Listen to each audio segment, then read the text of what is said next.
Good evening. खुश रहो, स्वस्थ रहो, सभी को एक एक मोल आशीर्वाद।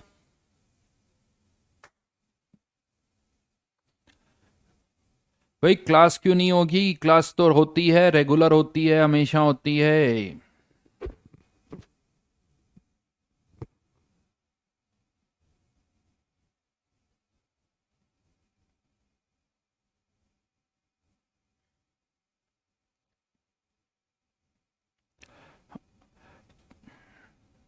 हाँ जी। तो लास्ट क्लास में कहां तक कर लिया था हमने? काइनेटिक थ्योरी ऑफ गैसेस की बात कर रहे थे हम।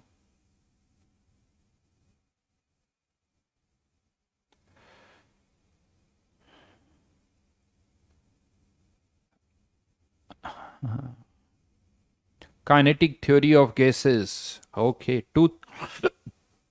239 मार्क्स नक्षत्रा।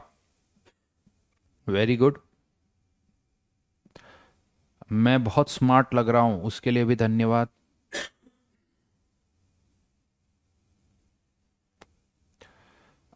अभी रियल गैस नहीं आया बेटा, अभी तो काइनेटिक थ्योरी ऑफ गैसेस ही चल रहा है।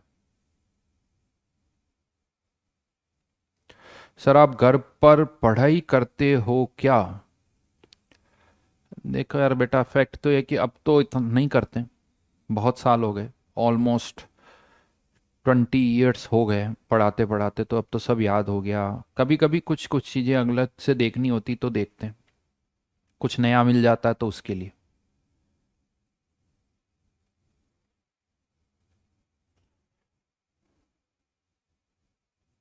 चलो तो क्वेश्चंस करें जल्दी से।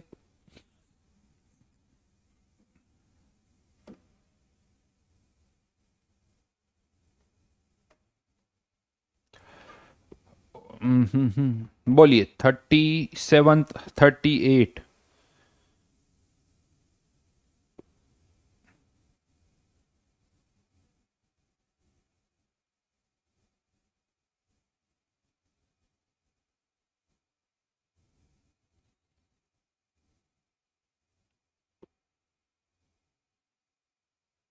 36 तक पहले हो गए थे क्या ऐसा?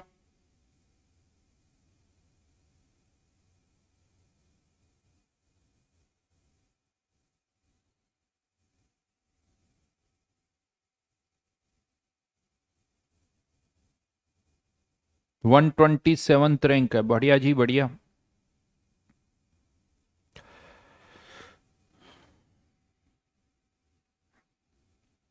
यार देखो, फॉर्मूले ही लगाने, और तो कुछ है नहीं।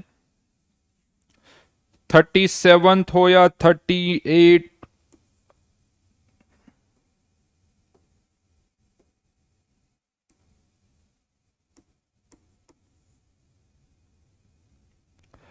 Lambda equals to K T upon √2 pi sigma square P. K की value R upon N A, सब कुछ ऐसा ही यूनिट में 8.314 upon N A. Temperature 300 kelvin. √2 pi की वैल्यू 22/7। सिग्मा 460 पिकोमीटर, यानी 10⁻⁻12 का स्क्वायर इनटू प्रेशर। प्रेशर किस में पुट करेंगे? पास्कल में। तो 10⁻⁻6 mm ऑफ He, 760 एटमॉस्फेयर में, मल्टीप्लाइड बाय 1.01325 इंटू 10⁻5 पास्कल। अब आएगा मजा है।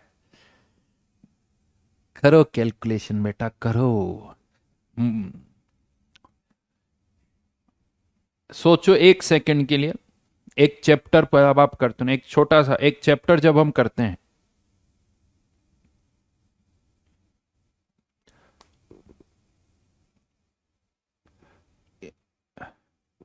हाँ यार, अभी तक तो ये किया ही नहीं, कुछ गड़बड़ है, गड़बड़ है भाई, गड़बड़ है। मैंने ये होमवर्क दिया था क्या? नहीं। ओके, गलत बोल दिया ना मैंने।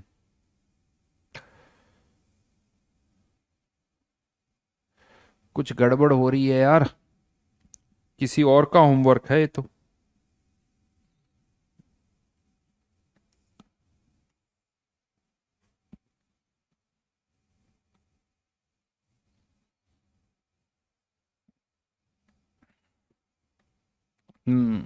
अभी तो हमारा केटीजी स्टार्ट हुआ है।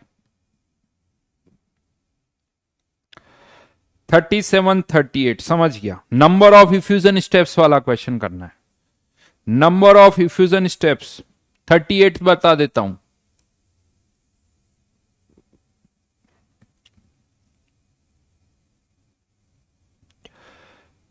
38 में कहा जा रहा है कि जो मिक्सचर है, मिक्सचर जो है it effuses twice as fast as SO2, यानी ये रेशियो जो है वो 2 है। Molecular mass of SO2 64 upon molecular mass of mixture. तो यहां से मॉलिक्यूलर मास ऑफ मिक्सचर कितना आ जाएगा, स्क्वायर कर लो तो 64 डिवाइडेड बाय 4 यानी 16। ये किसका मिक्सचर आ गया, M average mixture. M mixture मतलब एम एवरेज किसका, ammonia converting into N2 plus 3H2, इस रिएक्शन का एम एवरेज पता चल गया। याद आ रहा है कुछ, 1 minus alpha, alpha by 2, 3 alpha by 2। अगर एम एवरेज पता है तो क्या अल्फा निकाल सकते हो, यस। एम एवरेज 16, इनिशियली 1 मोल यानी 17 divided by total moles 1 plus alpha.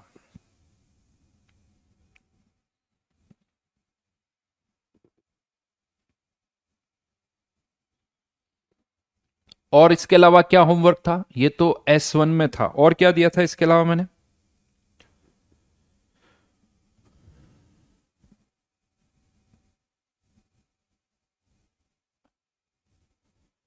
Samarth test के क्वेश्चन का सॉल्यूशन आज के लिए बोला था, चलो अभी करते हैं, याद आ गया मेरे को। और किसमें होमवर्क दिया था,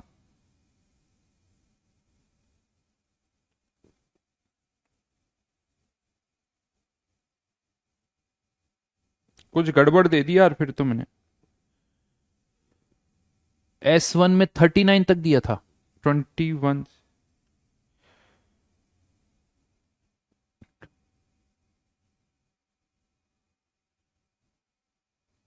29 या 22 से 29 तक, चलो ठीक, हाँ।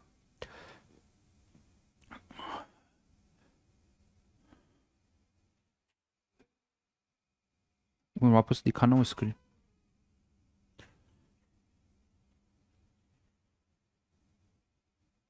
गलत गलत लिख दिया मैंने, 39 नहीं है यार, वो अप टू 29 ही कर पाओगे, ग्राम स्लो तक ही कर पाओगे, आगे नहीं कर पाओगे। 29 तक पूछो।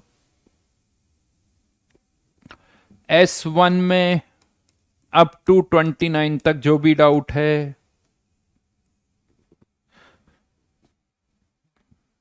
हाँ बिल्कुल सही। अच्छा, बोला 29 था या बोला भी 39 था मैंने। चलो डाउट्स बोलो जल्दी जल्दी।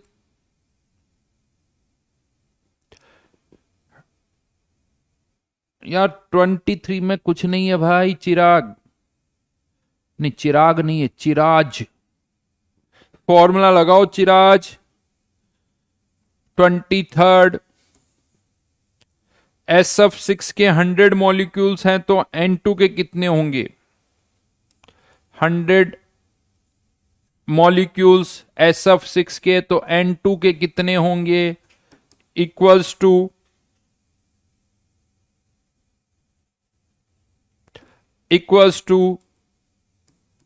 √28 divided by molecular mass of SF6। बस इतना सा करना है, फॉर्मूला लगाना है।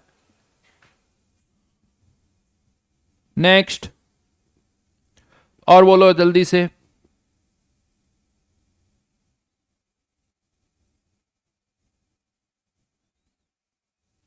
देखो इनिशियली दोनों का प्रेशर 2 एटमॉस्फेयर है, 27th क्वेश्चन में दोनों का प्रेशर इनिशियली 2 एटमॉस्फेयर है, फाइनली दोनों का प्रेशर कितना हो जाता है, हाफ एटमॉस्फेयर।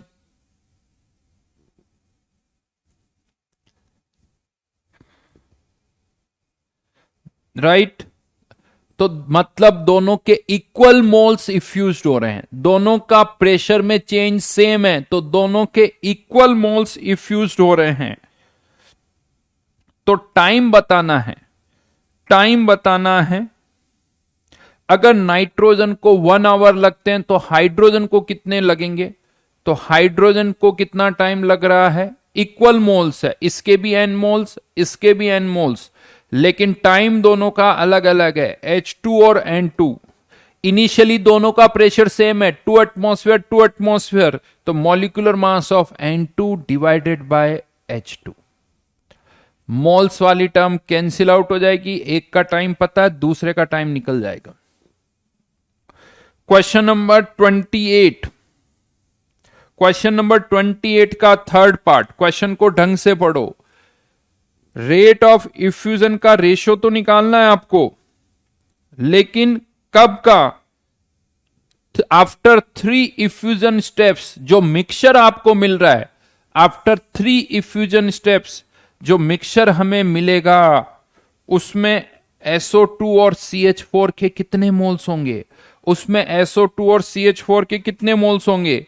तो जो इनिशियल मिक्सचर है उसमें तो है 8:1।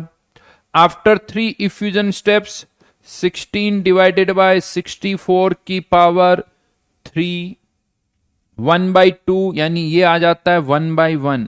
यानी आफ्टर 3 इफ्यूजन स्टेप्स जो मिक्सचर हमें मिलेगा उसमें दोनों के मोल्स इक्वल है।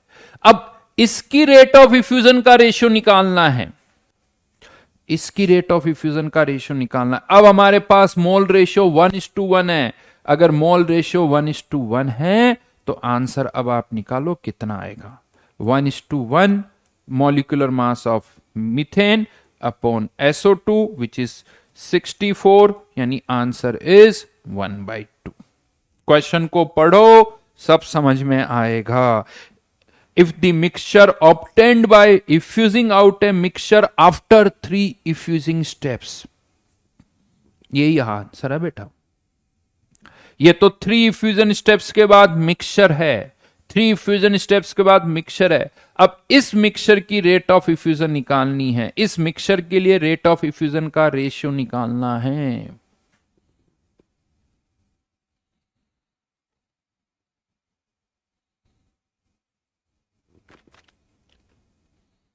ट्वेंटी सेवंथ बता चुका हूं, 25th नहीं बता रहा हूं, 26th नहीं बता रहा हूं, क्योंकि फिर तो कुछ करने का मतलब ही नहीं। क्लास में इतने सारे क्वेश्चन क्यों किए, उसका कोई मतलब ही नहीं है ना। डन। अब आप खुद करो बाकियों की, बाकी 29 तक हो गए। अब आ जाते हैं काइनेटिक थ्योरी ऑफ गैसेस पर। काइनेटिक थ्योरी ऑफ गैसेस, कितने पोस्टुलेट्स लिख लिए थे हमने? कितने लिख लिए थे बताओ? 29 खुद करो बेटा, हो जाएगा, खुद करिए। क्वेश्चन नंबर 29 में वॉल्यूम दे रखा है, प्रेशर दे रखा है, टेम्परेचर दे रखा है, टोटल मोल्स निकालो। टोटल मोल्स में से ड्यूटेरियम के 1 मोल है तो हाइड्रोजन के मोल्स पता चल गए, हाइड्रोजन और ड्यूटेरियम के मोल्स पता चल गए। अब आप उसके बाद आगे करो। अच्छा, पेपर का क्वेश्चन है, किया आप में से किसी ने उस क्वेश्चन को? आप में से किसी ने उस क्वेश्चन को किया क्या?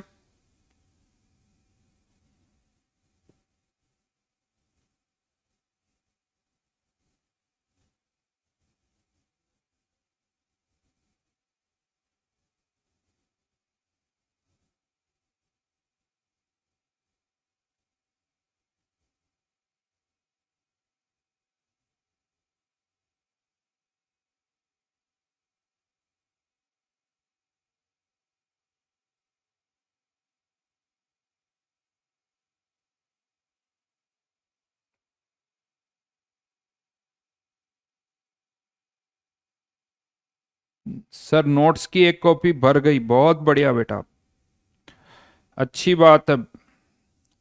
होमवर्क नोट्स इसकी कॉपियां भरते जाओ, जितने कॉपी भरोगे, जितने रजिस्टर भरोगे, उतना फायदा है।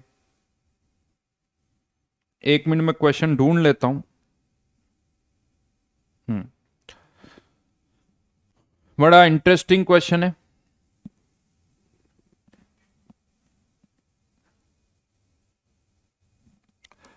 5m NaNO3 और 3m BeCl2। डेंसिटी दे रखी है 1.665 ग्राम पर ml। बेरिलियम का एटॉमिक वेट 9 है, इसका 9 है तो निकाल सकते हैं, यानी ओवरऑल इसका मॉलिक्यूलर मास ओवरऑल कितना हो जाएगा 80, और इसका हो जाएगा कितना हो जाएगा 85, है ना, 48 62 85, सही लिखा है ना।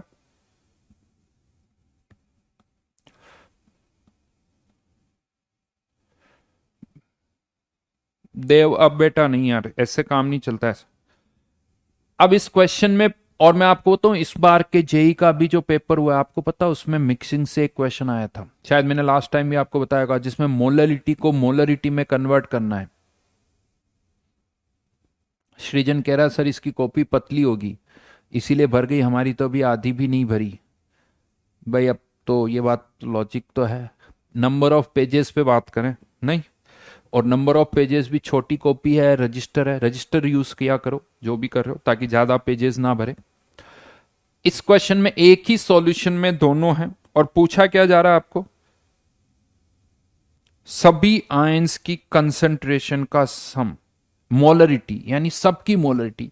यूं देखा जाए तो कह सकते हो सर अभी हमें Na+ की मोलरिटी पता है, नाइट्रेट आयन की मोलरिटी तो पता है, इसकी भी 5 इसकी भी 5, लेकिन इनकी मोलरिटी पता है, हमें इनकी भी क्या निकालनी है, मोलरिटी निकालनी है। अब इनकी मोलरिटी कैसे निकाली जाए, ये अलग अलग सॉल्यूशन नहीं है कि इसको इसमें मिक्स कर रहे हैं, ध्यान रखना ये एक ही सॉल्यूशन है जिसमें NaNO3 भी है, BeCl2 भी है, और सॉल्वेंट क्या है, सॉल्वेंट यहां पर वाटर है, एक्वस सॉल्यूशन यानी सॉल्वेंट इज वाटर। तो सॉल्वेंट केवल वाटर है, एक नहीं दो सॉल्यूट है, NaNO3 और BeCl2। अब यहां पर कैसे करेंगे उसका थोड़ा सा आइडिया देता हूं, स्टार्टिंग यहां से करो। अब फर्स्ट कहां जाते हैं, नॉर्मली मोलरिटी होता है तो हम 1000 ml से स्टार्ट करते हैं, मोलरिटी होता है तो 1000 ग्राम सॉल्वेंट से स्टार्ट करते हैं। अब यहां कैसे करें, करना तो एक सही है, तो हम 1000 ml सॉल्यूशन से स्टार्ट करेंगे। 1000 ml सॉल्यूशन कंटेंस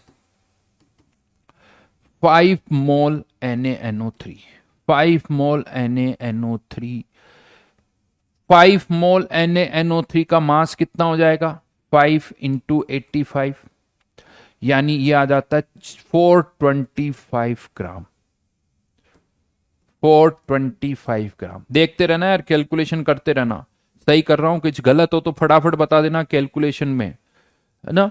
तो 5 इंटू 85, लेकिन ये सॉल्यूशन का मास है, सॉल्यूशन का वॉल्यूम है, तो सॉल्यूशन का मास कितना हो जाएगा, डेंसिटी से मल्टीप्लाई कर रहा हूं, 1665 ग्राम सॉल्यूशन। अब इस 1665 ग्राम सॉल्यूशन में क्या क्या है, क्या क्या है, वाटर है, NaNO3 और BeCl2 है। तो इतने ग्राम सॉल्यूशन में NaNO3 का मास तो पता चल गया 425 ग्राम, तो बाकी का बचा हुआ मास किसका होगा, बहुतों को क्या लगता है पानी का, पानी का नहीं, पानी का प्लस BeCl2 का।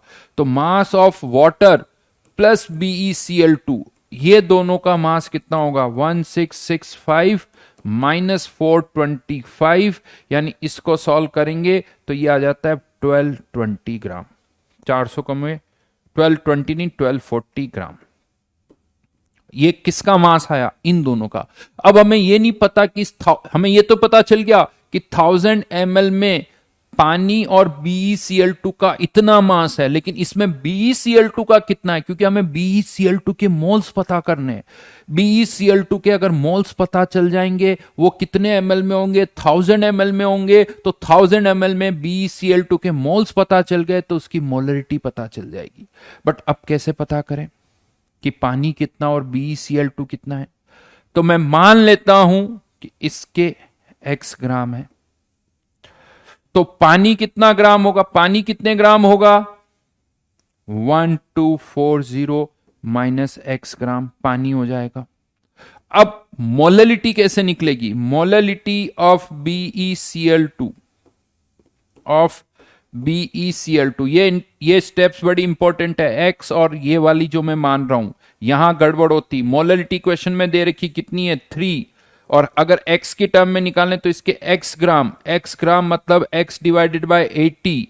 ये BeCl2 के moles divided by mass of solvent 1240 minus x mass of solvent into 1000, ये मोलरिटी ऑफ BeCl2 है। यहां से x की वैल्यू निकालो, यहां से x की वैल्यू निकालनी होगी, फिर उससे आपको BeCl2 के मोल्स पता चलेंगे। बताओ ना, देखा जल्दी कितना आ रहा है। बस बस बेटा कार्तिक, बार बार इतना मत लिखो यार किसी चीज को। निशांत कह रहा सर मोलरिटी को मोलरिटी मान के हमने तो कर दिया और आंसर आ गया। अरे वाह, किस्मत है तुम्हारी। देखते हैं कुछ डेटा ऐसे हो गए होंगे, मेरे हिसाब से तो नहीं होने चाहिए। जल्दी से एक्स की वैल्यू बताओ फटाफट, आई एम वेटिंग। बताओ बताओ कितना आ रहा है। ओहो, वो 3 ही आ गया। हाँ, यही किस्मत काम कर गई।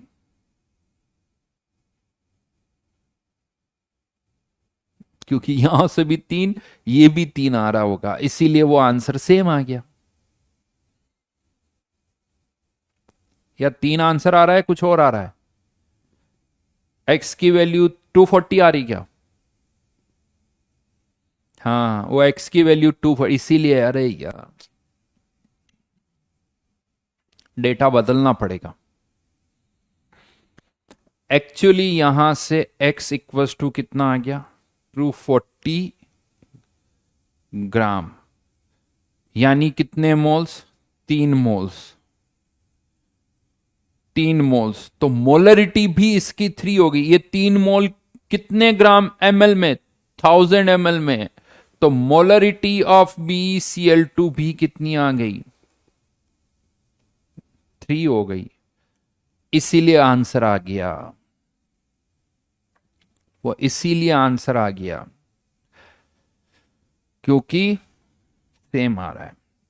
तो अब आयंस के केस में इसकी भी मोलरिटी 5, इसकी भी 5, 5 + 5 10, इसकी मोलरिटी 3 और 2Cl आयन, तो इसकी 6, तो टोटल हो गया 19। क्वेश्चन का डेटा आप बदलना पड़ेगा, नेक्स्ट टाइम ये क्वेश्चन नहीं देना। क्वेश्चन का मेन पर्पज ही खत्म हो गया।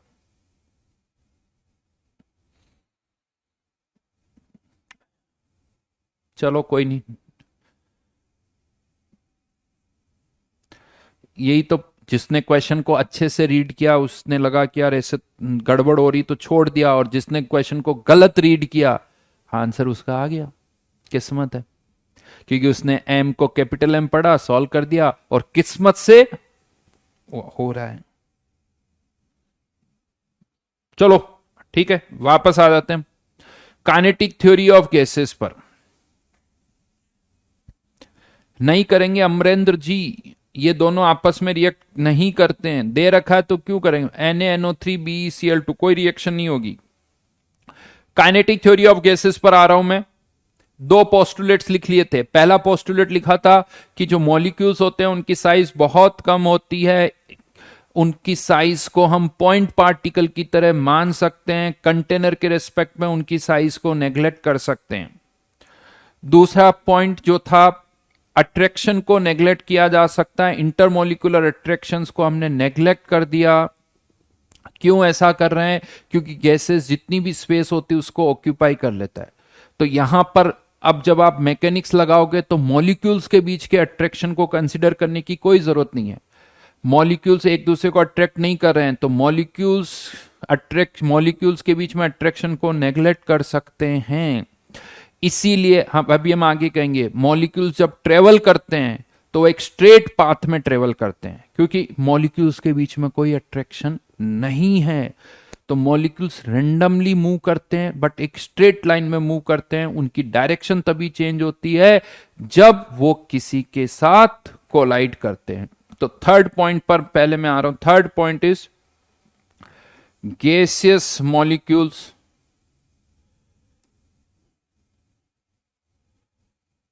Move randomly in all directions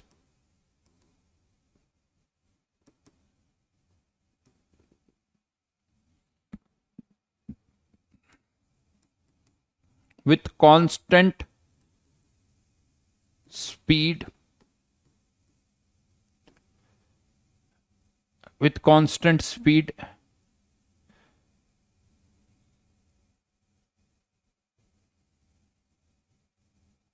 with अभी स्पीड वाले पॉइंट पर अलग से बताऊंगा in all directions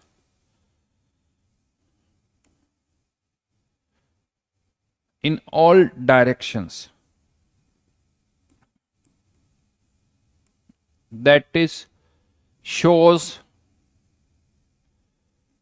Brownian motion randomly जब मूव करते हैं, कोई ऊपर जा रहा है, कोई नीचे जा रहा है, कोई बाएं जा रहा है, कोई दाएं जा रहा है, रैंडम मूवमेंट जो होता है उसे कहा जाता है ब्राउनियन मोशन। और इसका मतलब पता है क्या है? ब्राउनियन मोशन का मतलब एक तरह से इसको यूं समझ सकते हो कि ग्रेविटी का कोई इफेक्ट नहीं है, क्योंकि अगर ग्रेविटी को कंसिडर किया जाए तो ज्यादातर मॉलिक्यूल तो नीचे आने चाहिए और धीरे धीरे धीरे गैसेस को सेटल डाउन हो जाना चाहिए। कोई भी अगर ब्राउनियन मोशन शो कर रहा है मतलब वो सेटल डाउन नहीं होगा। सेटल डाउन नहीं होगा मतलब ग्रेविटी का कोई इफेक्ट नहीं होगा। तो क्यों हम कहते हैं कि गैसेस ब्राउनियन मोशन शो करती है? ब्राउनियन मोशन का मतलब आप ये कह सकते हो इट है, यानी ग्रेविटी हैज नो इफेक्ट, यानी effect of gravity, there is no effect of gravity, there is no effect of gravity on molecules.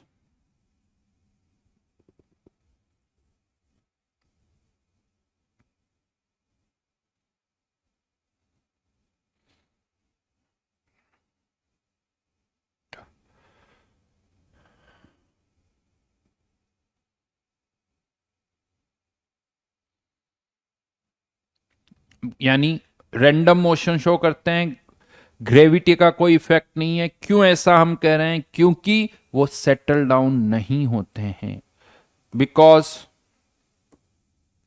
Gases do not settle down, gases do not settle down, वो settle down do not settle down. Then fourth point पर मैं आ रहा हूं, ये जो gases molecules है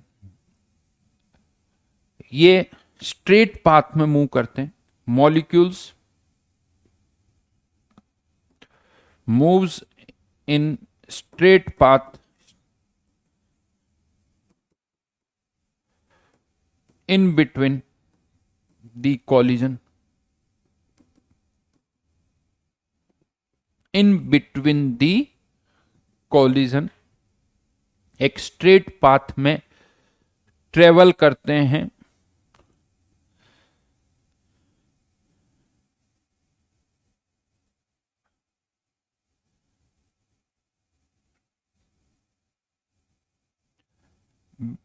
and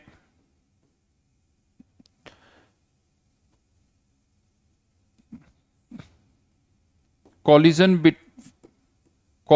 between molecules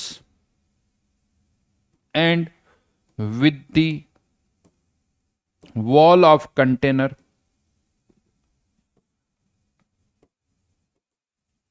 are elastic in nature, यानी ये एक तो स्ट्रेट पाथ में ट्रेवल करते हैं और आपस में जो कोलिजन होते हैं और वॉल्स के साथ जो कोलिजन होते हैं वो इलास्टिक कोलिजन होते हैं, मतलब काइनेटिक एनर्जी और मोमेंटम कंजर्व रहता है।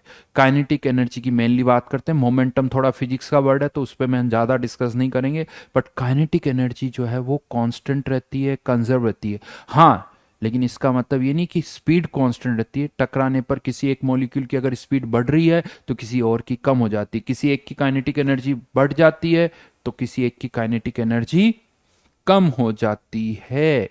But these collisions are elastic in nature and collision between molecules and with the wall of container are elastic in nature, right. ये इलास्टिक होल, इसका लॉजिक भी वही है, इसका लॉजिक भी वही है। अगर ये कॉलिजन्स इलास्टिक नहीं होंगे, what is written between molecules moves in straight path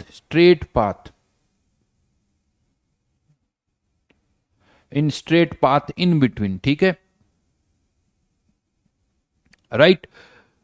तो कोई पूछ रहा सर काइनेटिक एनर्जी क्या होती है, वाह बेटा अक्षत, यही दिन देखने को रह गया था बेटा। व्हाट इज काइनेटिक एनर्जी, धन्य हो। हम्म तो इलास्टिक कॉलिजन का मतलब टोटल काइनेटिक एनर्जी में कोई चेंज नहीं होगा, total kinetic energy remains constant.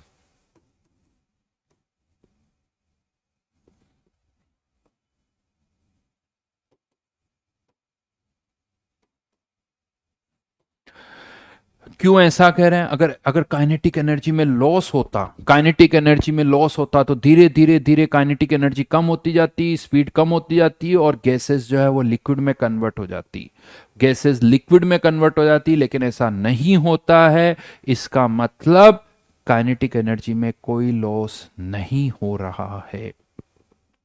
Elastic collision क्या होते हैं बेटा, ये फिजिक्स में और पढ़ोगे। ऐसे कोलिजन जिसमें काइनेटिक एनर्जी का कोई लॉस नहीं होता है, ऐसे कोलिजन्स को हम कहते हैं इलास्टिक कोलिजन। इलास्टिक और इनइलास्टिक कोलिजन फिजिक्स में आएगा, दो तरह के कोलिजन्स होते हैं। डेफिनेशन यही है जो मैंने दी।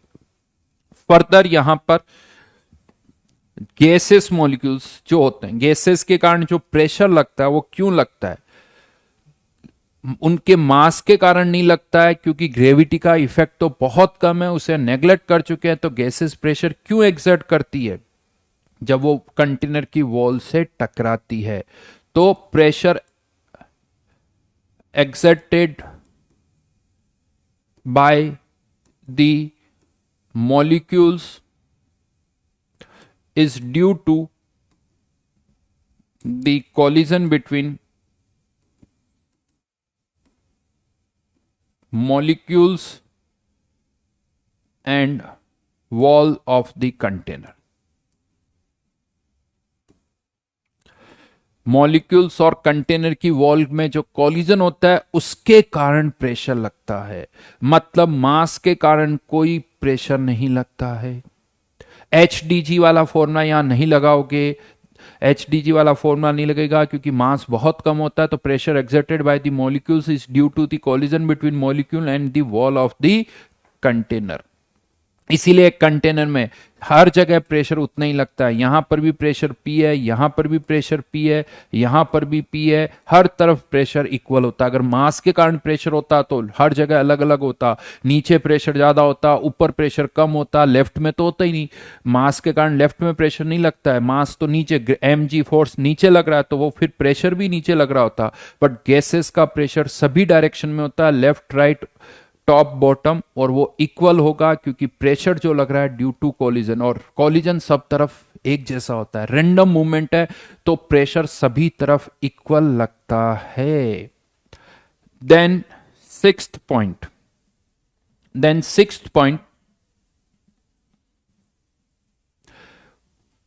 जो गैसेस मॉलिक्यूल्स होते हैं, हमने ये कहा है कि उनकी टोटल काइनेटिक एनर्जी कांस्टेंट रहेगी।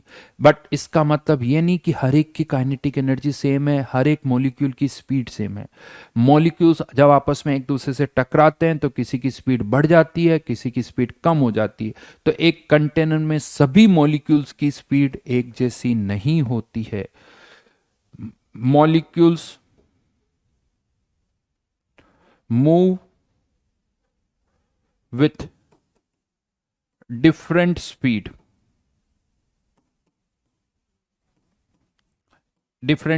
in a container में मॉलिक्यूल्स की स्पीड डिफरेंट होती है, डिफरेंट मॉलिक्यूल की डिफरेंट स्पीड होती है, तो molecules move with different speed in a container, लेकिन टोटल काइनेटिक एनर्जी कांस्टेंट है। तो यहां पर बहुत इंटरेस्टिंग एक पॉइंट है कि एक मॉलिक्यूल की स्पीड कांस्टेंट नहीं है, जब वो किसी से टकराता है तो उसकी स्पीड चेंज हो जाती है। तो ये भी हम लिख सकते हैं, molecules move with different speed in a container and speed may change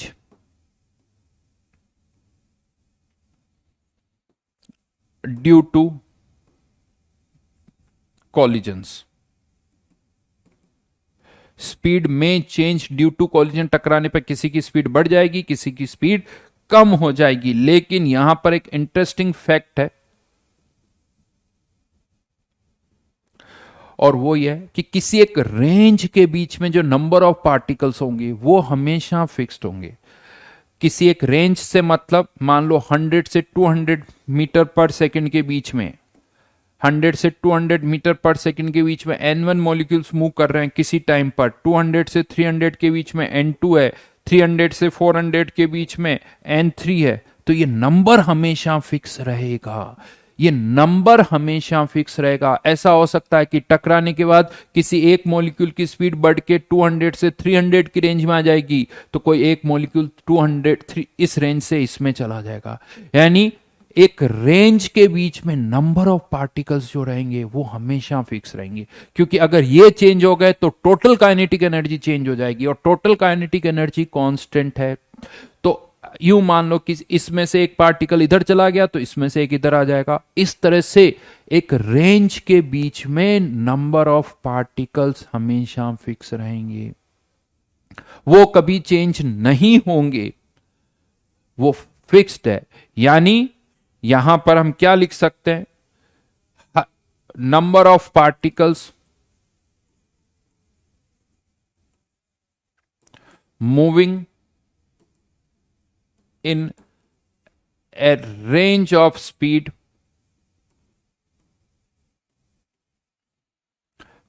remain same at a given temperature, at a given temperature।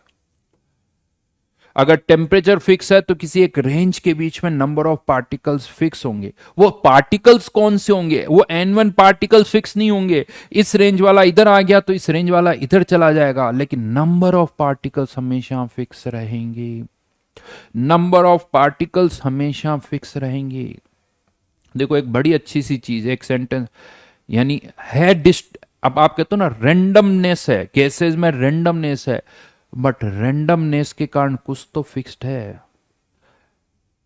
जैसे कभी कभी ये सुना ना तुमने, मतलब थोड़ा अजीब सा सेंटेंस है लेकिन यहां पर वो फिट होता है।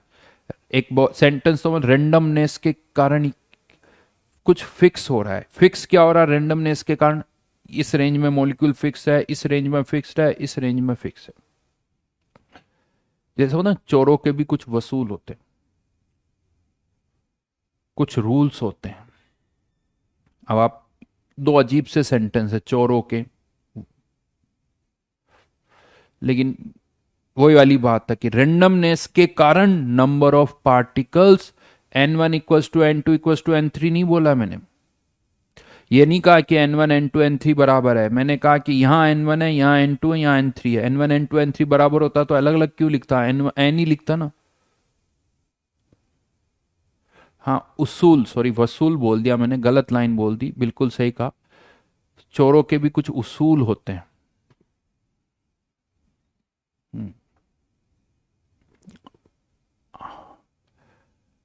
यूनिटी इन डाइवर्सिटी, बिल्कुल सही कहा।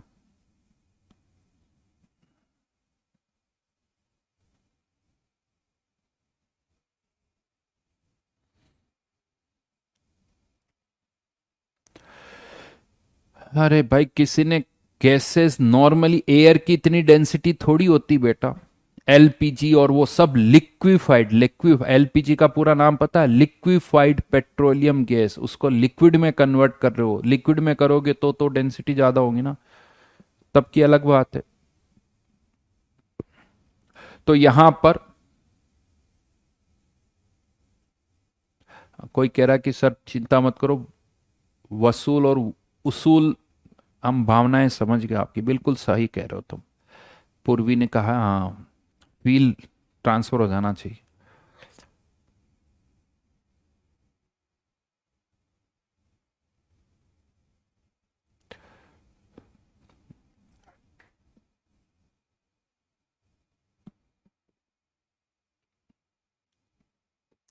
चलिए, तो एक रेंज के बीच में नंबर ऑफ पार्टिकल्स फिक्स होते हैं, यानी ध्यान रखना, एक पार्टिकल की स्पीड फिक्स नहीं है। एक पार्टिकल की स्पीड फिक्स नहीं है, अभी कुछ और है, फिर कुछ और, फिर कुछ और, वो चेंज होती जा रही है। लेकिन किसी रेंज के बीच में नंबर ऑफ पार्टिकल्स जो है वो फिक्स है, राइट।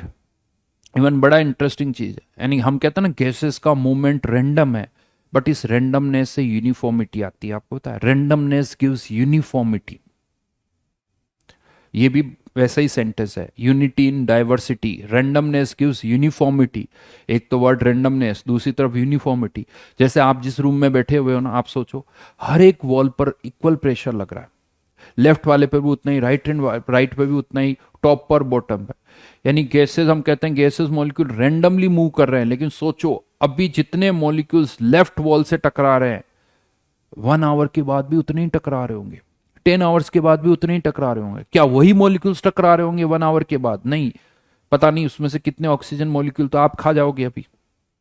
आप सोचो कितने ऑक्सीजन मॉलिक्यूल तो अभी आप खा जाओगे, मतलब इनहेल कर लोगे, फिर भी 1 आवर के बाद भी उतना ही प्रेशर लग रहा है। जितने मॉलिक्यूल्स अभी टकरा रहे हैं 1 आवर के बाद भी उतने टकरा रहे होंगे, 10 आवर्स के बाद भी उतने टकरा रहे होंगे। बट क्या वो वही होंगे? नहीं होंगे, वो बदल जाएंगे, लेकिन नंबर उतना ही रहेगा, नंबर चेंज नहीं होगा। तो number of particles moving in a range of speed remain same at a given temperature. ये आगे हम ये सेंटेंस और भी यूज करेंगे। And last one, seventh point, ये देखा गया है कि जब भी एक सब्सटेंस को हम हीट देते हैं, गैसेस को हीट देते हैं, तो हम देखते हैं कि उनकी स्पीड बढ़ती है, मतलब उनकी काइनेटिक एनर्जी बढ़ती है, मतलब टेम्परेचर, और देखते हैं टेम्परेचर भी बढ़ता है। यानी जब जब देखा गया कि काइनेटिक एनर्जी बढ़ती है, साथ में टेम्परेचर भी बढ़ता है। दोनों को हमने मेजर किया कि स्पीड बढ़ रही है, टेम्परेचर भी बढ़ रहा है। दैट मीन्स ये ऑब्जर्वेशन है कि kinetic energy depends only on temperature. तो यहां पर एक और फॉर्मूला लिख सकते हैं, kinetic energy of gases, kinetic energy of gas depends only on temperature.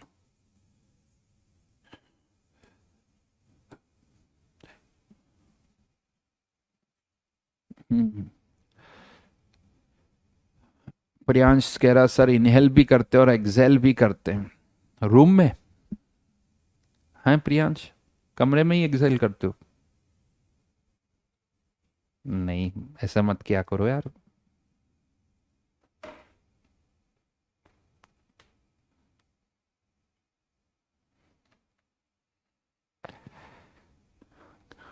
स्वच्छ भारत अभियान से जुड़ो।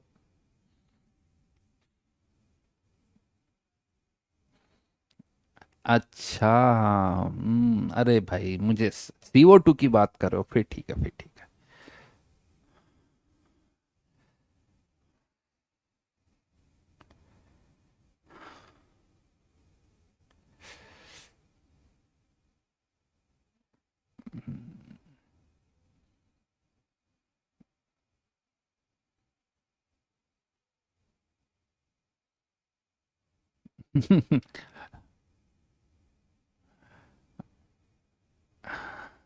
अच्छा, तो kinetic energy of a gas depends only on temperature, यानी kinetic energy is the function of temperature only. Volume बढ़ा दिया, प्रेशर बढ़ा दिया, काइनेटिक एनर्जी में कोई चेंज नहीं होता है। काइनेटिक एनर्जी तभी चेंज होती है जब टेम्परेचर चेंज होता है। जब टेम्परेचर चेंज होता है तभी काइनेटिक एनर्जी चेंज होती है। These are the postulates of kinetic theory of gases, और इन पोस्टुलेट से के बेसिस पर, अगेन देखो वो सिलेबस में नहीं है इसीलिए हम नहीं करवा रहे। अरे छोड़ो प्रियांश, ऐसी मस्ती थोड़ी बहुत चलती रहती है ना। ठीक है, तो डेरिवेशन वाला पार्ट तो हम नहीं कर रहे हैं। ये पोस्टुलेट्स पर क्वेश्चंस आते हैं, जेई में क्वेश्चन आते हैं, तो इन सातों पोस्टुलेट्स को अच्छी तरह से याद कर लेना। ये पोस्टुलेट्स हमें याद हो जाने चाहिए। These are the postulates of kinetic theory of gases. Derive नहीं कर रहे हैं, बट इस थ्योरी से यहां से भी हम PV equals to NRT equation derive कर सकते हैं, बट वो फिजिक्स का काम है, ज्यादातर उसमें फिजिक्स यूज है, उसका कोई ज्यादा हमारे लिए काम है नहीं। जो काम की बातें थी वो हमने यहाँ पर, मैंने आपको यहाँ बता दी। तो ये सातों postulates of kinetic theory of gases हमें याद हो जाने चाहिए। अब इस इंटरेस्टिंग एक और पार्ट पर आ रहा हूं, बड़ा इंटरेस्टिंग पार्ट है, उस पर आते हैं। Maxwell distribution of molecular speed. Maxwell distribution of molecular speed बड़ा इंटरेस्टिंग पार्ट है। थोड़ा इन डेप्थ जाके हम पढ़ने वाले हैं, अच्छी अच्छी बातें समझ में भी आएगी, ऐसा लगेगा कि हाँ जेई का कुछ कंटेंट कर रहे हैं, है ना। जेई वाली चीजें, थोड़ी सी अच्छे लेवल की बातें हम यहां पर डिस्कस करेंगे। तो molecular Maxwell distribution of molecular speed ये क्या बताता है। अब ये तो हमें समझ में आ गया कि एक कंटेनर में जो मॉलिक्यूल्स होते हैं वो मूव करते हैं, जब एक दूसरे के साथ टकराते हैं तो किसी की स्पीड बढ़ती है, किसी की स्पीड कम होती है। तो एक मॉलिक्यूल की स्पीड कांस्टेंट नहीं रहती है। तो क्वेश्चन ये आता है कि मान लो एक कंटेनर में ऑक्सीजन भरी हुई है, नाइट्रोजन भरी हुई है, या आप जिस रूम में बैठे हुए हो वहां ऑक्सीजन है, नाइट्रोजन है, तो उनकी स्पीड क्या होगी यार। अब प्रॉब्लम क्या है, सबकी स्पीड तो एक जैसी नहीं है, किसी की कम है, किसी की ज्यादा है। जैसे होता है ना क्लास में मार्क्स, किसी स्टूडेंट के मार्क्स कम होते हैं, किसी स्टूडेंट के ज्यादा होते हैं। अब कोई आपसे पूछा कि बताओ, ये जो होता है ना सेक्शन होते हैं, 10th A class, 10th section A, 10th section B, section A के मार्क्स क्या है, तो सबके अलग अलग है। उस सेक्शन में 50 स्टूडेंट है, सबके मार्क्स अलग अलग है, 60 स्टूडेंट है, सबके अलग अलग है। लेकिन फिर हम क्या बताते हैं, एवरेज बताते हैं कि अच्छा मान लीजिए पूरे क्लास के कोई मार्क्स पूछ रहा है तो एवरेज मार्क्स इतने हैं, इस क्लास के एवरेज मार्क्स इतने हैं। तो हम एवरेज कुछ वैल्यूज निकाल सकते हैं, क्योंकि हर एक मॉलिक्यूल की स्पीड तो अलग अलग है, किसी की कम है, किसी की ज्यादा है, लेकिन एवरेज वैल्यू हम यहां पर निकाल सकते हैं। वो एवरेज कैसे निकालेंगे, उस एवरेज वैल्यू क्या होगी, वो हम यहां पर डिस्कस करेंगे। राइट। अब मैक्सवेल की जो थ्योरी है, ये Maxwell distribution of molecular speed, ये एक सिंगल कॉन्सेप्ट पर बेस्ड है। ये भी, ये जो थ्योरी है वो पूरी इस पर बेस्ड है कि हर एक मॉलिक्यूल की स्पीड तो चेंज हो रही है, लेकिन एक रेंज के बीच में नंबर ऑफ मॉलिक्यूल जो है वो फिक्स्ड रहते हैं। यानी it is based on the fact that number of molecules in a given speed range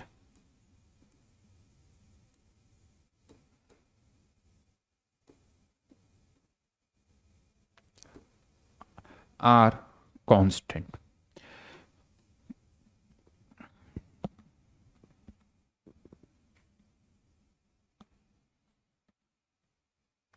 In a given speed range are constant.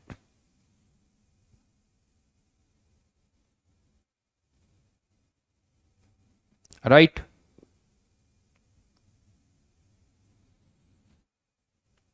अब मैक्सवेल ने ना एक फॉर्मूला दिया, मैक्सवेल ने एक फॉर्मूला दिया जिससे हम किसी रेंज ऑफ स्पीड के बीच में नंबर ऑफ फॉर्मूले फाइंड आउट कर, number of molecules find out कर सकते हैं।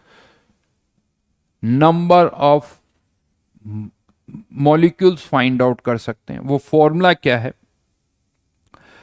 वो मैं फॉर्मूला यहां लिख रहा हूं, बस थोड़ा फॉर्मूला जो है ना बड़ा है, इसकी साइज थोड़ी बड़ी है, इसका डेरिवेशन हमारे सिलेबस में नहीं है, डेरिवेशन, लेकिन इसका एप्लीकेशन है हमारे सिलेबस में, जेई में क्वेश्चन आते हैं इससे रिलेटेड, पता होना चाहिए। इसका एप्लीकेशन पार्ट तभी समझ में आएगा जब आपको इक्वेशन पता होगी।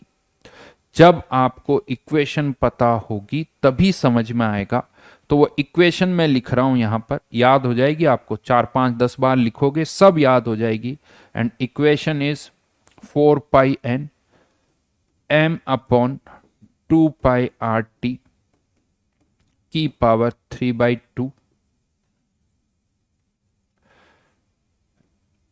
e की पावर -mu² अपॉन 2RT। ये सब e की पावर में है, u² इंटू डी। चेयर पर बैठे रहना, गिरना मत। ऐसा नहीं सर मैं गिर गया जिससे फॉर्मूले को देख के। चक्कर तो नहीं आ रहे ना, हेडेक तो नहीं हो रहा है? पकड़ लेना कुर्सी को ढंग से।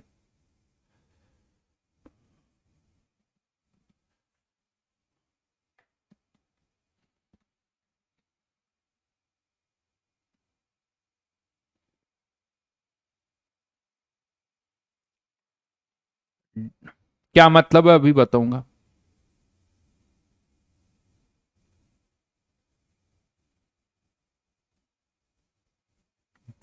तैयब कह रहा है, सर अरे ये तो छोटा फॉर्मूला है सर, ट्रिग्नोमेट्री में इससे बहुत बड़े बड़े फॉर्मूले हमने याद किए हैं, आप हमें अंडर एस्टिमेट मत करो। ये तो क्या, हमने बहुत बड़े बड़े बहुत सारे फॉर्मूले याद किए हैं। हाँ ये बात सही है, ये तो छोटा फॉर्मूला है, क्या है। Yes very good. प्रकाश कह रहा है सर आपको याद है तो हमें भी याद हो ही जाएगा, ये बात हुई है। अब मुझे लग रहा है कि सही डायरेक्शन में जा रहे हैं, अब मुझे भी पढ़ाने में मजा आ रहा है। आज कुछ अच्छा करते हैं नहीं।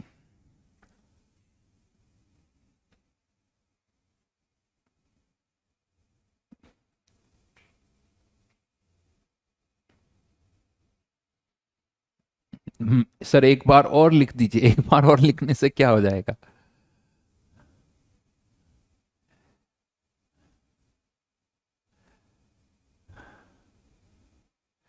ट्रिग्नोमेट्री में 70 से ज्यादा फॉर्मूले हैं, वाह भाई वाह। आज तूफानी करेंगे बेटा, बिल्कुल तूफानी। हाँ ये सब मल्टीप्लाई हो रहा है भाई, पूरा मल्टीप्लीकेशन है, और क्या है, सब मल्टीप्लाई हो रहा है। अब यहां पर कौन सी टर्म क्या, पहले तो वो बता देता हूं। एन क्या है, total number of molecules.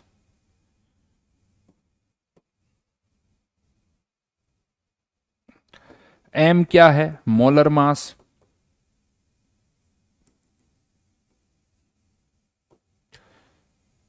T understood है टेम्परेचर, टी अंडरस्टूड है temperature.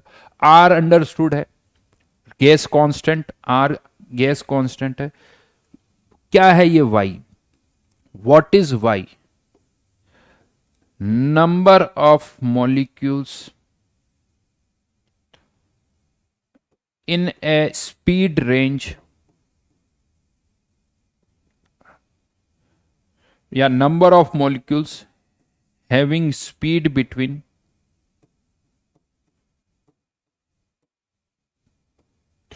u to u plus du, यानी u से u plus du के बीच में कितने मॉलिक्यूल्स है। Number of molecules having speed between u to u plus du। इसको मैं थोड़ा पहले ऐसे समझाऊं, एक कि मान लीजिए आपको 100 से 200 के बीच में number of molecules find out करने, तो इसको 100 से 200 तक क्या कर दो, इंटीग्रेट कर दो, तो नंबर ऑफ मॉलिक्यूल्स पता चल जाएंगे जिनकी स्पीड 100 से 200 के बीच में होगी।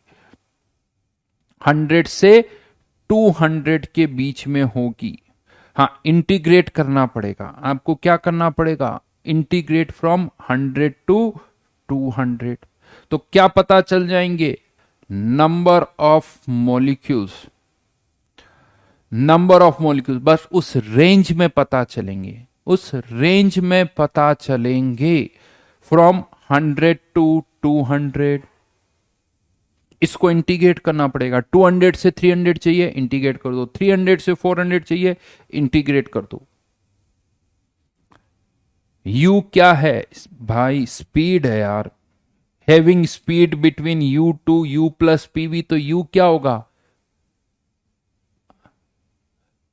u क्या होगा? स्पीड ही होगी ना। x क्या होता है? y x पर डिपेंड कर रहा है, तो x यहां पर u वेरिएबल है। किसी की स्पीड कम, किसी की स्पीड ज्यादा, तो u इज वेरिएबल। तो यहां पर आपको इसको क्या करना पड़ेगा? इंटीग्रेट करना पड़ेगा। u जो है वो यहां पर स्पीड है। अरे भाई कोई पूछ रहा सर e क्या है? नहीं नहीं।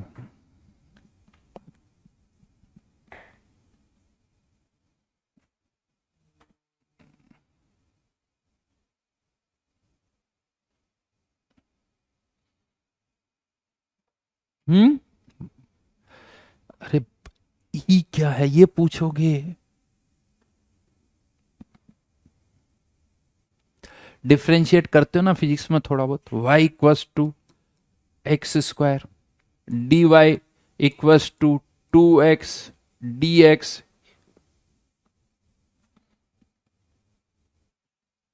ये क्या है?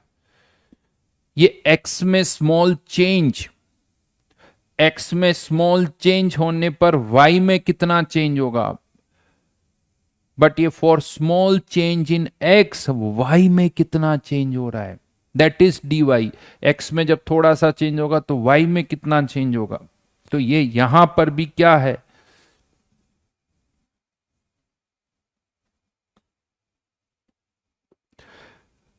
तो इसको मैं समझाता हूं ऐसे। डी यू रेंज है। डी यू क्या है? u से u प्लस डी यू एक रेंज है। चेंज इन u स्पीड में, यानी 100 से मान लो 101 कर दिया, तो चेंज रेंज कहां से कहां आई? 100 से 101, इस तरह से। राइट। हाँ। इनफैक्ट ये देखो, इसको इंटीग्रेट करते हो ना, थोड़ा सा बताता हूं। अगर मुझे कुछ यहां वैल्यू निकालनी होती है ना, तो इसको मान लो अगर कोई एक्सप्रेशन दे रखा है, इसको इंटीग्रेट करके आप y की वैल्यू निकाल सकते हो। इसको इंटीग्रेट करके y की वैल्यू निकाल सकते हो। निकालते हो या नहीं निकालते हो? फिजिक्स में ऐसे क्वेश्चन करते हो। Speed by D S upon D T equals to 5। हाँ या ना?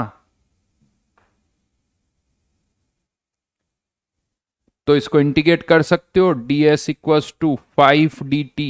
हाँ या ना?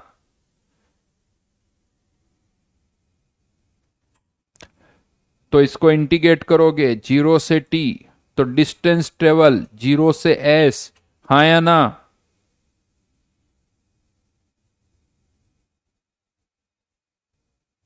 ये फिजिक्स में करते हो तो s इक्वल्स टू क्या हो जाएगा? 5t। लेकिन राइट नाउ यहां पर ये ds अपॉन टी, ये क्या है? कांस्टेंट है। स्पीड जो है वो कांस्टेंट है। तो 1 सेकंड में 5 डिस्टेंस, 2 सेकंड में 10, 3 में 15, क्योंकि स्पीड इज कांस्टेंट।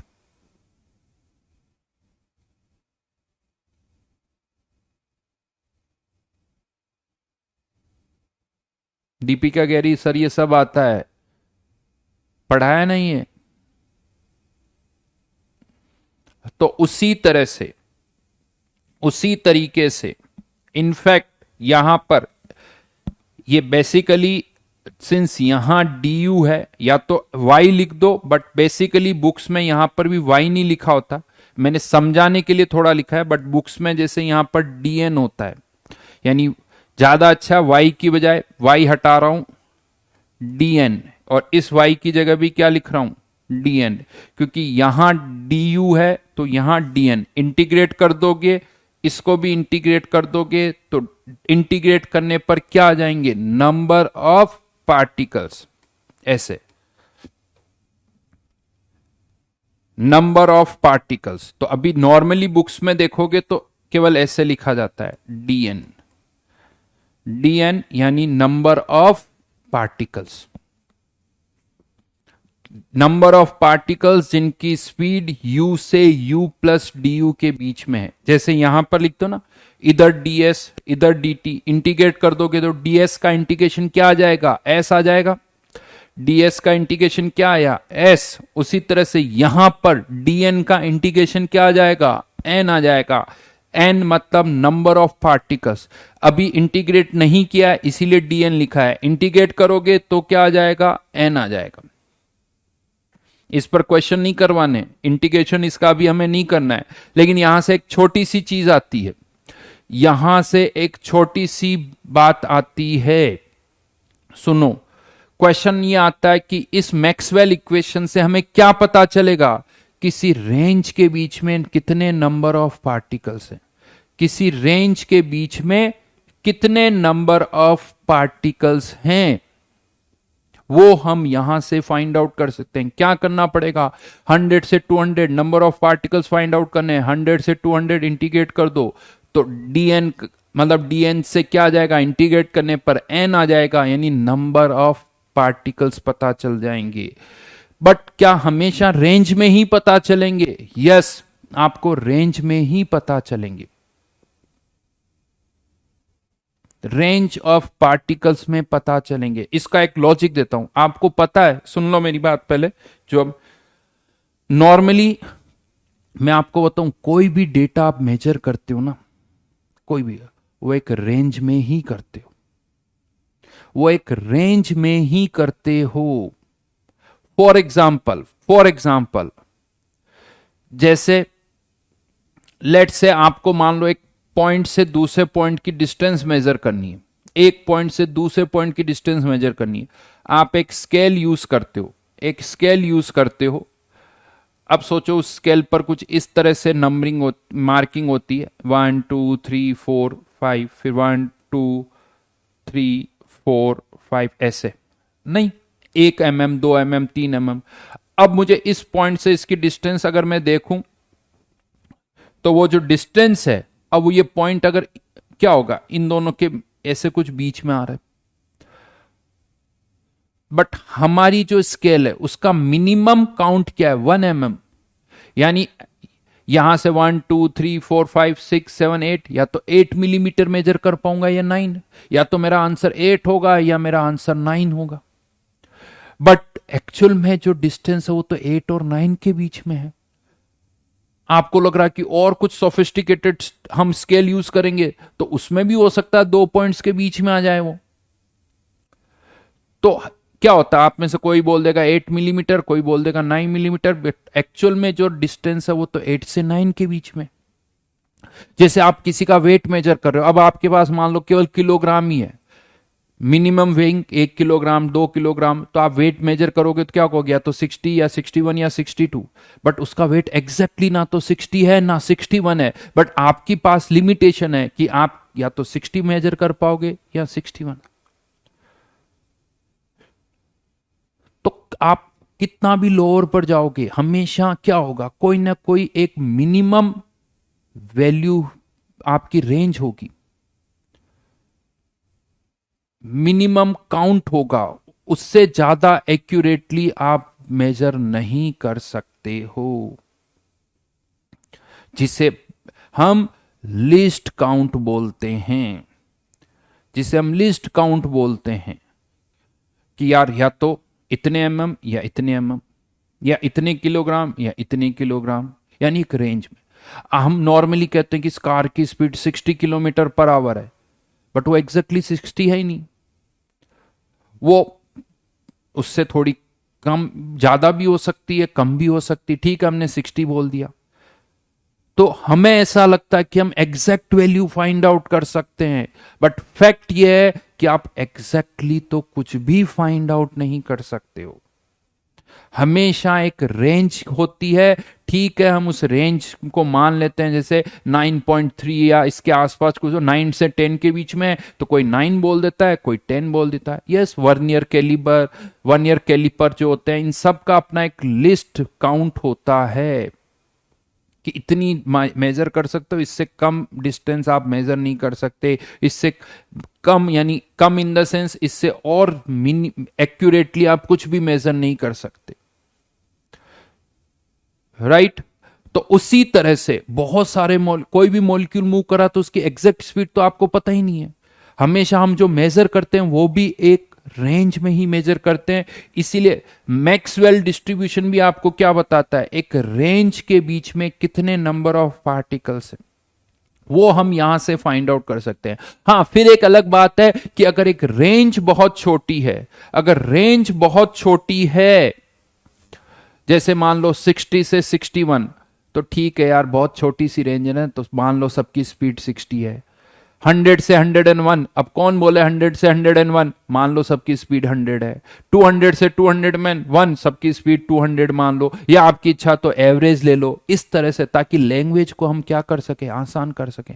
एक कार की स्पीड हम कह रहे हैं कि 80 किलोमीटर पर आवर, वो 80 है ही नहीं, 80 और 81 के बीच में 80 बोल दिया। 75 किलोमीटर पर आवर है, 75 से 76 है, 75 बोल दिया। तो इस तरह से वो लैंग्वेज आसान हो जाती है।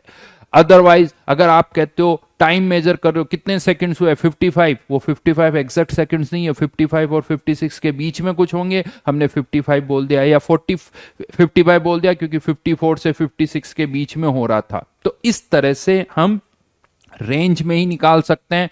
तो मैक्सवेल से भी, मैक्सवेल इक्वेशन से भी आप क्या फाइंड आउट कर सकते हो, number of particles in A given speed range, कि किसी पर्टिकुलर स्पीड रेंज में कितने। उसके लिए ध्यान रखना, इसको इंटीग्रेट करना पड़ेगा। जब आप इसको इंटीग्रेट करोगे ऐसे ऐसे, तो आपको dn का इंटीग्रेशन n, तो उस रेंज में नंबर ऑफ पार्टिकल्स पता चल जाएंगे। नंबर ऑफ पार्टिकल 100 से 200, 200 से 300, 300 से 400, बट ये इंटीग्रेशन हमारे सिलेबस में नहीं है क्योंकि इसको इंटीग्रेट करना बड़ा मुश्किल काम है, इसीलिए ऐसे क्वेश्चन अभी नहीं आएंगे।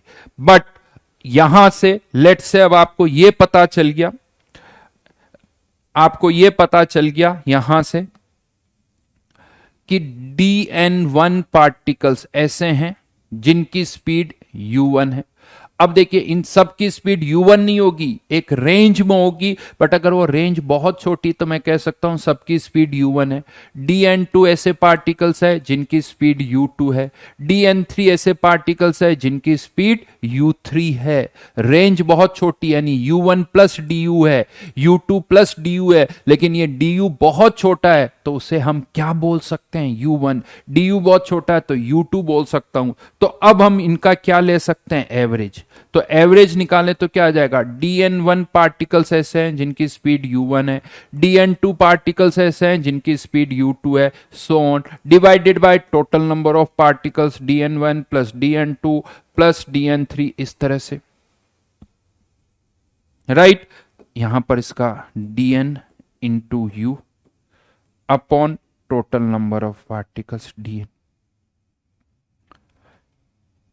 और इसको 0 से लेके इंफिनिटी तक क्या कर दो, इंटीग्रेट। और यहां पर तो सॉरी dn1 dn2, तो ये तो टोटल पार्टिकल्स कितने आ जाएंगे, n।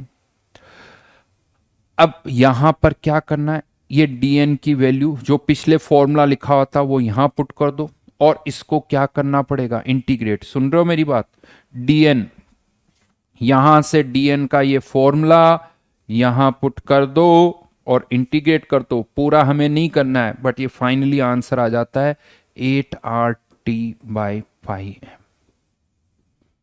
8RT/πm। ये क्या निकल के आ गई, एवरेज स्पीड। ये फॉर्मूला याद रखना है, ये फॉर्मूला याद रखना है।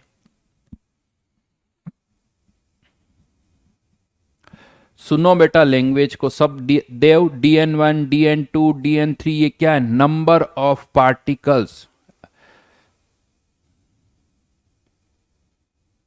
Number of particle. एक फॉर्मूला हमारे पास आ गया, और इस स्पीड को हम क्या बोलते हैं, एवरेज स्पीड। नॉर्मली जो अर्थमेटिक मीन जिसे कहते हैं ना, नॉर्मल एवरेज, जैसे क्लास में मार्क्स का एवरेज कैसे निकालते हैं, n1 स्टूडेंट्स के m1 मार्क्स, n2 के m2, n3 के m3, तो m एवरेज कैसे निकालते हैं, उसी तरह से हमने यहां पर क्या निकाल लिया, u एवरेज निकाल लिया।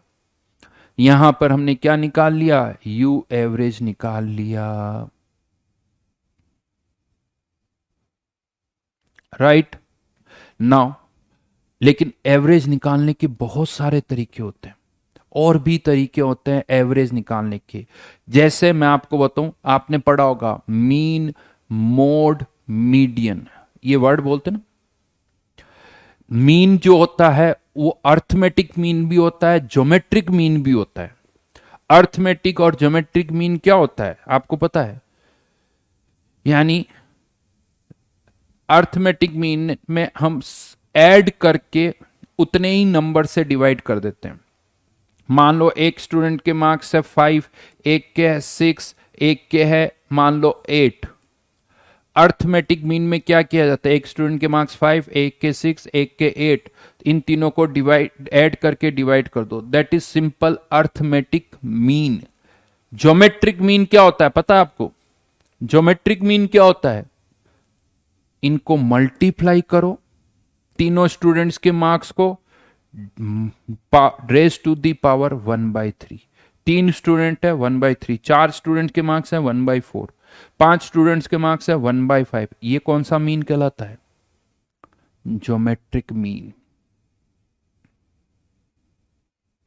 राइट? जितने नंबर ऑफ स्टूडेंट्स है, 3 स्टूडेंट्स के मार्क्स का ऐड करो तो 3 से मल्टीप्लाई करो पावर 1/3, ये अर्थमेटिक मीन, ये ज्योमेट्रिक मीन होता है। इस तरह से और भी तरीके होते हैं। एक और तरीका पता है क्या होता है? एक और तरीका क्या होता है? ये मार्क्स जितने भी हैं उनका पहले क्या करो? स्क्वायर करो। यानी 5 square plus 6 square plus 8 square. कितने स्टूडेंट्स के मार्क्स है? 3 डिवाइड बाय 3, और फिर उसका क्या ले लो? Square root. पहले स्क्वायर किया, फिर उसका एवरेज लिया, फिर उसका रूट ले लिया। इस टर्म को पता है यहां हम क्या बोलेंगे? इसी तरह की एक टर्म को यहां पर हम क्या बोलेंगे? URMS। URMS मतलब root of mean of square speed. यानी स्क्वायर स्पीड का मीन मतलब एवरेज, और फिर उसका क्या लिया? रूट। मतलब क्या करना है अब आपको? dn1 पार्टिकल्स ऐसे हैं जिनकी स्पीड u1 है, तो u1 स्क्वायर। dn2 पार्टिकल्स ऐसे हैं जिनकी स्पीड u2 है, तो u2 square divided by dn1 plus dn2 rest ये स्क्वायर रूट। यानी फिर से इस बार यूं कह दो, एक तरह से dn into you square upon total particles की पावर 1/n, सॉरी 1/2। और इसको अगर सॉल्व करोगे तो ये आ जाता है 3RT/m। This is known as URMS।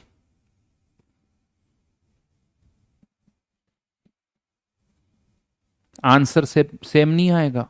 Average अलग अलग तरह से निकाला जाता है, उनकी वैल्यूज अलग अलग तरह से आती है। पूरा सब्जेक्ट है स्टैटिस्टिक्स, आप पढ़ते हो ना स्टैटिस्टिक्स। मतलब स्टैटिस्टिक्स में क्या करते हैं? एवरेज निकाले जाते हैं। ये जो इंश्योरेंस कंपनीज होती ना, आपको पता है एक अच्छा खासा पूरा सब्जेक्ट है स्टैटिस्टिक्स पर।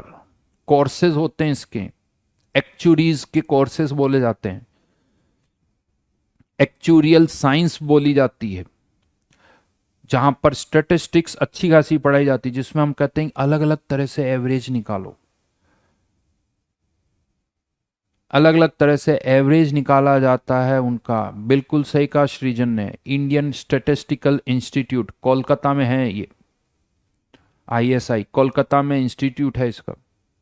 और ये जो बड़ी बड़ी इंश्योरेंस कंपनीज होती है, कंपलसरी होता है कि आपको एक्चुरीज बोलते हैं इनको, एक्चुरीज, ये आपकी कंपनी में होना चाहिए।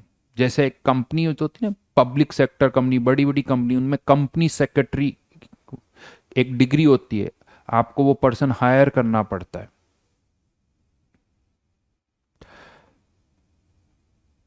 ये सब नोट करना है, जो भी लिख रहा हूं नोट करना है।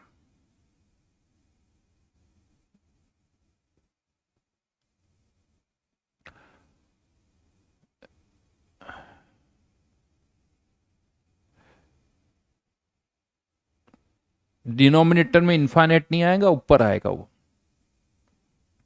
डिनोमिनेटर में इन्फाइनाइट नहीं आएगा ऊपर, क्योंकि स्पीड जीरो से लेके कुछ भी हो सकती है।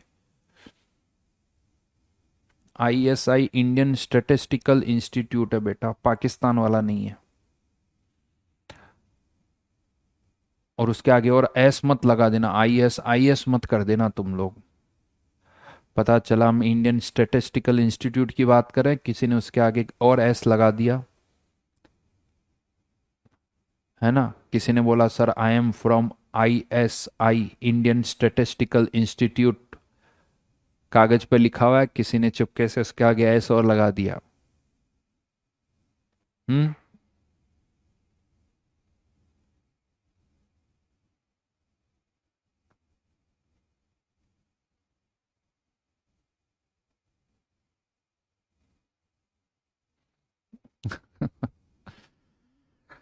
ओह।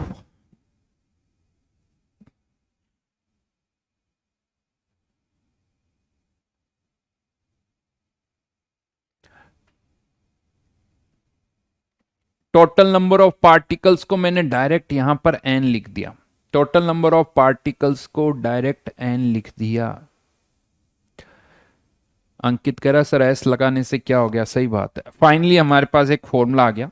ये दो एवरेज स्पीड के फॉर्मूले, ये भी एवरेज ही है बट ये एवरेज अलग तरह से निकाला गया है। इसे हम बोलते हैं अर्थमेटिक मीन। ये सिंपल सा अर्थमेटिक मीन है, 8RT/πm, सिंपल यू एवरेज। इसको बोला जाता है URMS। अब क्वेश्चन ऐसे आएंगे कि पार्टिकल्स की यू एवरेज स्पीड निकालो, पार्टिकल्स की RMS स्पीड निकालो, RMS speed, U average speed. एक क्वेश्चन करते हैं, चलो एक क्वेश्चन करते हैं। Find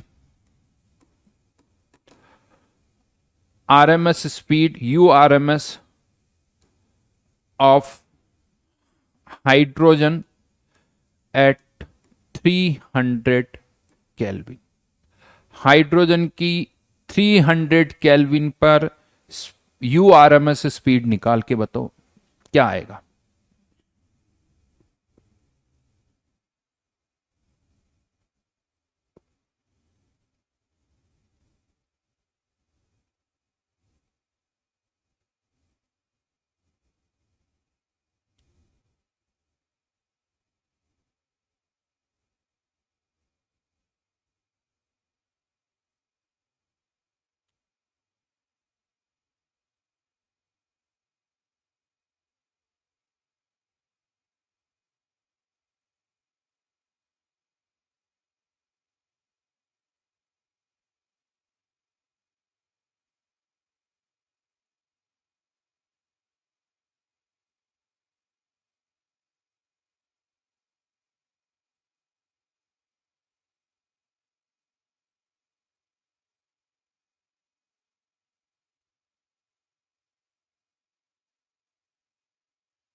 hmm. किसी ने सही आंसर लिखा है वन।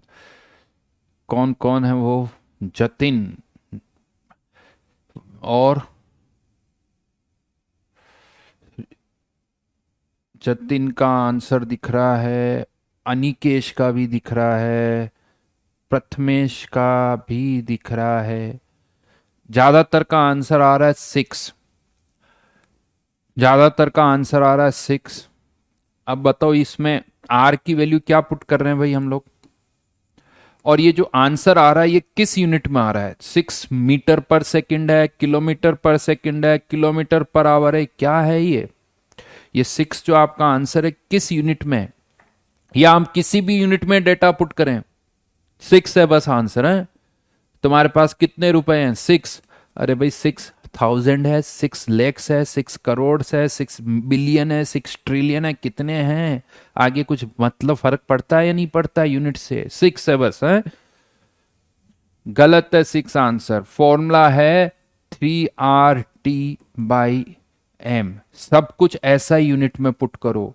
एसआई यूनिट में पुट करो तो आंसर मीटर पर सेकंड में आएगा, और एसआई यूनिट में आर की वैल्यू 8.314, टेम्परेचर 300 केल्विन। 0.0821 यहाँ यूज नहीं होगा, लेकिन सबसे ज्यादा मिस्टेक कहां होती है, यहाँ एम। एम कितना, 2। ये 2 तो ग्राम होता है भाई, किलोग्राम में पुट करना पड़ेगा, एसआई यूनिट किलोग्राम होती है। अब थोड़ी कैलकुलेशन आसान करने के लिए, थोड़ी सी आसान, इसको मैं क्या लिख रहा हूं, 25/3। इसको 25/3 लिख देता हूं, जिससे थोड़ी कैलकुलेशन जो है वो आसान हो जाएगी। 3 इंटू 25/3 इंटू 300 अपॉन 2 इंटू 10⁻³ 3 से 3 कैंसिल। तो इसको सॉल्व करो तो इस 750 डिवाइडेड बाई 2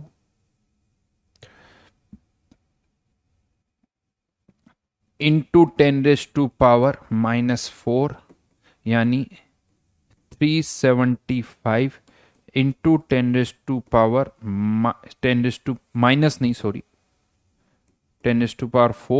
10⁻2 बाहर आ गया ये, और 375 का करेंगे तो ये 19 पॉइंट समथिंग आएगा, यानी 19 पॉइंट, किसी ने शायद लिखा है तो मैं 19.32 इंटू 2 मतलब 1932 मीटर पर सेकंड। इसी के आसपास कुछ आएगा, इसी के आसपास कुछ आएगा। ये मीटर पर सेकंड में, किलोग्राम पर मीटर क्यूब में कन्वर्ट करूंगा तो किससे मल्टीप्लाई करना पड़ेगा, 18/5, तो किस में आ जाएगा, किलोमीटर पर आवर, और उसके मल्टीप्लाई करोगे तो ये और बढ़ जाएगी। यानी सोचो, एक हाइड्रोजन मॉलिक्यूल की स्पीड जो कि रूम टेम्परेचर पर है, उसकी स्पीड कितनी निकल के आ रही है, 7000 किलोमीटर पर आवर के आसपास, 7000 किलोमीटर पर आवर के आसपास। आपको पता है कमर्शियल जो प्लेन होते हैं उनकी स्पीड कितनी होती है, 1000 किलोमीटर पर आवर के आसपास होती है। 1000 किलोमीटर, 800, 900, ये स्पीड कितनी आ रही है, 7000। ये ऑक्सीजन की है, ये ऑक्सीजन की। अरे बेटा यार, यूनिट सिस्टम भी तो कुछ एग्जिस्ट करता है ना। यूनिट सिस्टम कौन सा पुट करूंगा, प्रेशर एटमॉस्फेयर में, वॉल्यूम लीटर में, तो फिर क्या होगा, फिर ये स्पीड किस में आएगी, ऐसा यूनिट पुट करोगे, ऐसा यूनिट पता है आर की, जूल, ये होती है ना।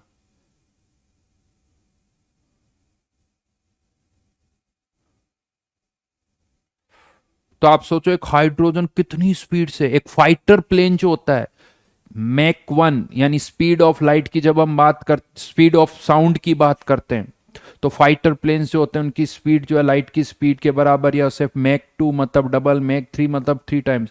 तो वो भी फाइट यानी साउंड की स्पीड कुछ 1200-1300 किलोमीटर पर आवर कुछ होती है, तो ये तो उससे भी ज्यादा है, उससे भी ज्यादा है। हाँ, ये हाइड्रोजन है। ऑक्सीजन करोगे तो यहाँ 2 की जगह 32 हो जाएगा, 32 यानी 16 का फैक्टर 4 से। तो एक ऑक्सीजन मॉलिक्यूल की स्पीड भी जो रूम टेम्परेचर पर है, वो ऑक्सीजन मॉलिक्यूल की स्पीड 1500-1600 किलोमीटर पर आवर होती है, 17। यानी जिस रूम में आप बैठे हो इसमें ऑक्सीजन मॉलिक्यूल जो मूव कर रहे हैं उनकी speed 1700 kilometre per hour, 1800 kilometre per hour है। अब आप ये मत करना सर कहाँ, ऐसा लग तो नहीं रही है मेरे तो, है, अरे बचाओ मुझे, ऑक्सीजन वाला मॉलिक्यूल आ रहा है, टकरा जाएगा, मेरे लगेगी। वो इसलिए नहीं लगती क्योंकि इसकी स्पीड बहुत कम है। उनकी स्पीड नहीं, उनका मास बहुत कम है। स्पीड तो बहुत ज्यादा है बट मास बहुत कम है, इसीलिए हमें पता नहीं चलता है। बट इतनी स्पीड होती है, और ये एवरेज है, ये भी ध्यान रखना, ये एवरेज है। कुछ मॉलिक्यूल की स्पीड इससे कम होगी, कुछ मॉलिक्यूल की स्पीड तो इससे भी ज्यादा होगी, कुछ की इससे कम, कुछ की इससे ज्यादा। ये तो उसका क्या निकल के आया है, एवरेज आया है। तो एक थोड़ा सा आइडिया होना चाहिए कि एक कंटेनर में रूम टेम्परेचर पर मॉलिक्यूल की स्पीड कितनी होती है। मॉलिक्यूलर मास पर डिपेंड करेगी, लेकिन कह सकते हो कि 1500 kilometre per hour, 1000 kilometre per hour, 2000 kilometre per hour, यानी इस रेंज में होती। 50-100 किलोमीटर पर आवर की बात नहीं हो रही है, 50-100 किलोमीटर नहीं, 1000 kilometre per hour, 2000 kilometre per hour, इतनी ज्यादा स्पीड होती है बेटा। यूनिट सिस्टम कुछ होता है तो उसके अकॉर्डिंग अगर सारे डेटा एसआई सिस्टम में पुट करोगे तो ये आंसर मीटर पर सेकंड में आ जाएगा। किसी और सिस्टम में पुट करोगे तो आंसर की यूनिट कुछ और होगी, निकाल लो, तुम्हारी इच्छा है। फिर वो किस यूनिट में निकालते हो तुम्हारे ऊपर है। ऐसे तो वही वाली बात है कि यहां पर PV equals to N RT equation में प्रेशर पास्कल में, प्रेशर जो है वो सर टॉर में क्यों नहीं रखते हो? क्या यहां प्रेशर टॉर में रख सकता हूं? नहीं रख सकता हूं, क्योंकि यूनिट्स मैच होनी चाहिए ना। ये थोड़ी कि प्रेशर किसी भी यूनिट में, वॉल्यूम किसी भी यूनिट में, टेम्परेचर डिग्री सेल्सियस में पुट करूंगा सर मैं तो टेम्परेचर डिग्री सेल्सियस में क्यों नहीं पुट कर रहे हो? कुछ रूल्स होते हैं ना, एक ही सिस्टम फॉलो करोगे या मन में आए जो कर दोगे। तो याद रखना, स्पेशली मॉलिक्यूलर मास, यहां मेजर मिस्टेक होती है, वो आपको याद रखना है।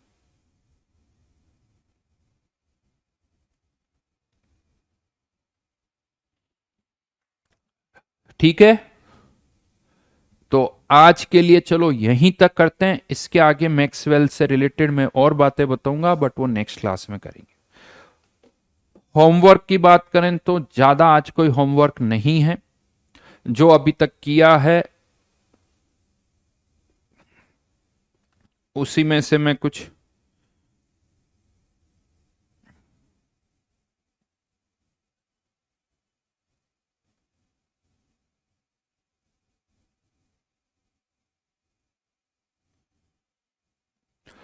कुछ क्वेश्चंस देता हूं। O2 के कुछ क्वेश्चंस कर चुके हैं क्या? O2 में कर चुके हैं क्या कुछ क्वेश्चंस, या नहीं किए अभी तक? O2 और S2 बताओ।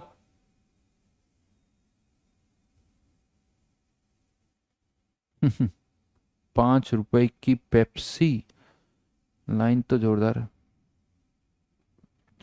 चलो थोड़े थोड़े क्वेश्चन देता हूं O2 और S2 के।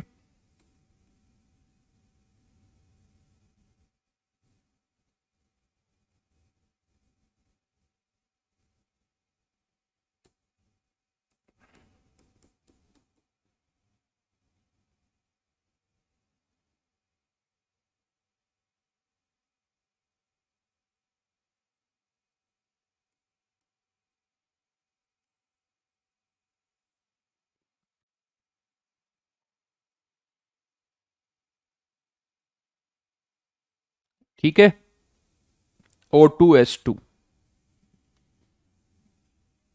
ये हम डिस्कस करने वाले हैं।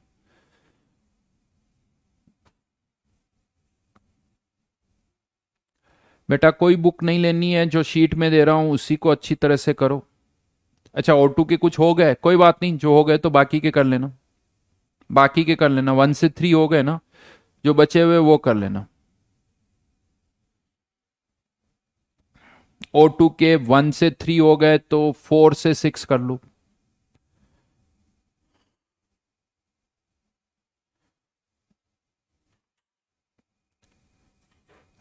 मत बोलो इस, ठीक है, कोई बुक नहीं चाहिए, ना ब्रूसच महान ना एटकिंस, जो मैं पढ़ा रहा हूं, जो शीट में दे रहा हूं वो ढंग से करते रहो। अभी एनसीईआरटी भी नहीं पढ़नी है, अभी नहीं पढ़नी है, थोड़े दिनों बाद पढ़नी पड़े। मैं क्रिकेट देखता हूं, खेलता भी हूं। ठीक है, तो चलिए टाइम हो गया, और बातें नेक्स्ट क्लास में करेंगे।